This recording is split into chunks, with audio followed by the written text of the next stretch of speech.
જામખંભાળિયા નગરપાલિકા લોકોને સુવિધા આપવામાં નિષ્ફળ સાબિત થયું છે. તંત્રના પાપે લોકોને હેરાન થવાનો વારો આવ્યો છે. જામખંભાળિયામાં આવેલા 120 વર્ષ જૂનો કેનેડી પુલ જર્જરિત હાલતમાં છે, જેને છેલ્લા 1.5 વર્ષથી બંધ કરી દેવામાં આવ્યો છે અને નદીના પટમાં ડાયવર્ઝન કરવામાં આવ્યું છે. પરંતુ હજુ સુધી બ્રિજનું કામ પૂર્ણ થયું નથી. ત્યારે નદીમાં પાણી આવતું હોવાથી ડાયવર્ઝન પણ હવે ધોવાઈ જતા વાહન ચાલકો મુશ્કેલીમાં મુકાયા છે. ડાયવર્ઝનમાં કાદવ કિચડ અને ખાડાનું સામ્રાજ્ય હોવાથી વાહન ચાલકોને હાલાકી પડી રહી છે. વાહન ચાલકો તેમજ રાહદારીઓને અકસ્માત થવાનો ભય સતાવી રહ્યો છે.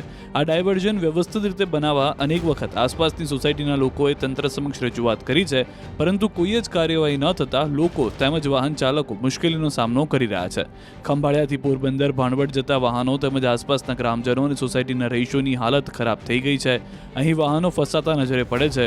અમુક વાહનો ફસાતા ધક્કા મારવા પડે છે, છતાં તંત્રના પેટનું પાણી હલતું નથી. ત્યારે વાહન ચાલકો તેમજ આસપાસની સોસાયટીના લોકોએ પાક્કું ડાયવર્ઝન બને તેવી માંગ કરી છે.